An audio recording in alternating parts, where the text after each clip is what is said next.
I want to talk about mass shootings in the country, and specifically the demographic characteristics of mass shooters in the United States of America. It's very popular today to blame white Americans for mass shootings, and specifically white males for the mass shootings that occur in the country. I'm going to bring up a couple of examples here from verified accounts on Twitter. Extremely tired of people's lives depending on whether a white man with an AR-15 is having a good day or not. We have this one here from Mina Harris. Her aunt is Kamala Harris. She says, quote, "Violent white men are the greatest terrorist threat to our country." She also goes on to say that the majority of mass shootings in the U.S. are carried out by white men. We have one more here. It's always an angry white man. Always. Now, we have very good data on mass shootings in the country and mass shooters in the country. And just a cursory look at this data, which I'm going to get into next, shows that the opposite is true. This idea couldn't be further from the truth. Let me explain. A mass shooting in the country is defined as when 3 or more are injured or killed. Now, prior to January of 2013, it was 3 or more injured or killed. And after January of 2013, Barack Obama changed this definition to 3 or more killed.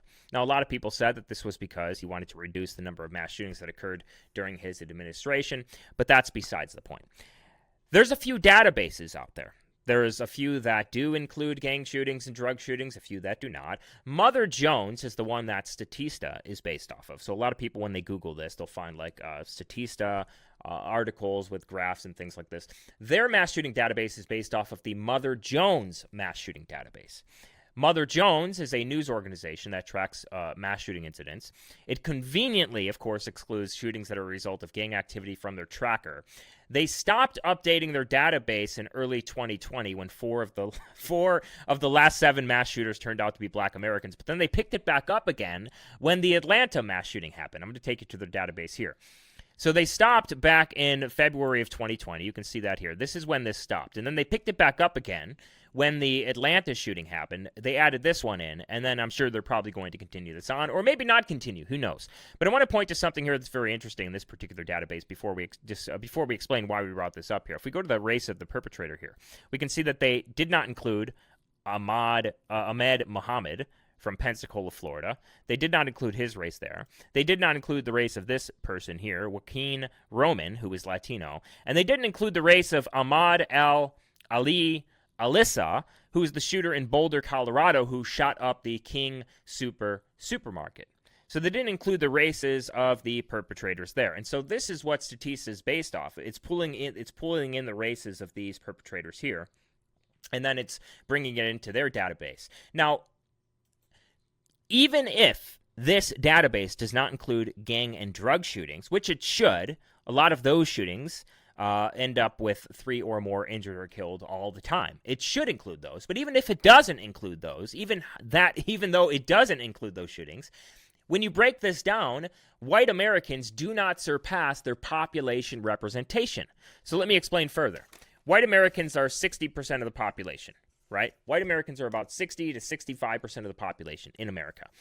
White Americans on this database, this Mother Jones database, represent about 62% of the population. So they are not overrepresented compared to the population percentage on this Mother Jones database. Now, the only demographic that is overrepresented compared to the population percentage are black Americans. Even when you take out gang and drug shootings, which we're going to dive into that next, black Americans make up 13% of the population, but they're about 20 or so percent of the mass shooters on this database. And the same goes for a couple of other demographics here on this database. But let's go even further here. Let's go to a different database.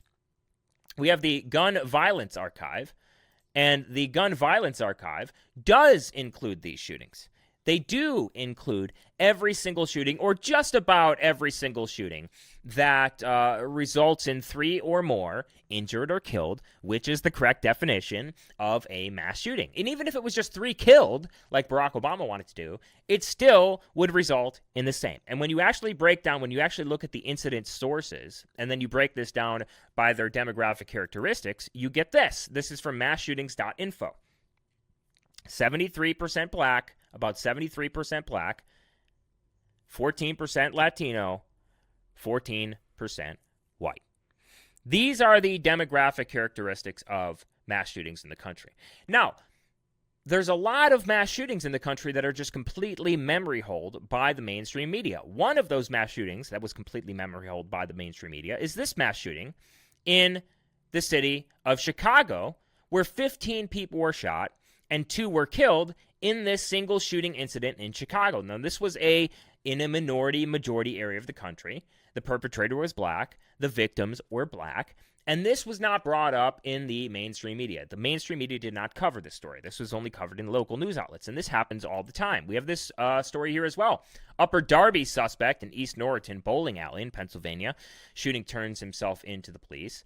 He injured 3 or more people. He injured or killed 3 or more people at this bowling alley shooting. There was another shooting that occurred at a gun store in the suburbs of Louisiana, where a man who was 27 years old walked into this gun store. The clerks at the gun store told him to leave because he walked in with a loaded gun, which is not allowed at a gun store. He got upset at them telling him to leave and come back in when the gun wasn't loaded, and he shot up the gun store. He killed 3 people. I think he killed 3 or 4 people in this particular mass shooting. These sorts of mass shootings are completely memory holed by the mainstream media. I'll take you to another story. Chicago police say all gang funerals are under surveillance. This is because gang funeral shootings are one of the biggest sources of mass shootings that occur in the country. In Chicago specifically, it has gotten so bad that the Chicago police had to create their own specific funeral task force, because the gang members would go to these funerals and shoot at their rival gang members and their family members, attempting to kill as many people as possible. So the truth is that the vast majority of mass shootings in the country, shootings in general, actually, the vast majority of mass shootings in the country are actually perpetrated by black Americans. 13% of the population commit over 70% of all the mass shootings in the country, and over 70% of all the shootings in general in the United States of America, mainly with illegally obtained firearms, by the way, according to the Bureau of Justice. About 70% or so of the firearms that are used in shootings, the crime guns that are used in homicides in the country, are obtained illegally on the black market. Now, when we look at tweets like this, we can see that the vast majority of liberals in America believe that white Americans are the biggest perpetrators of mass shootings in the country. The reason being is because the media has basically completely gaslit them. And they gaslight them on other things as well. We're going to take you to this graph here. It says trust in news media and perceptions of police brutality. So the higher trust you have in the news media, the more likely you are to say that the percentage of people killed by police were black was high, right? So let me re-explain this here. So if you look at trust in the mainstream media here below, and then you look at the question, in 2019, what percentage of people were killed by police were black? You see 56% when trust in the news media is high. 35% when trust in the news media is low. This is closest to the truth. It's about a third. It's about a third of the people who are killed by police are black. The vast majority of people who are killed by police are white Americans. There are hundreds more white Americans that are killed by police on a yearly basis.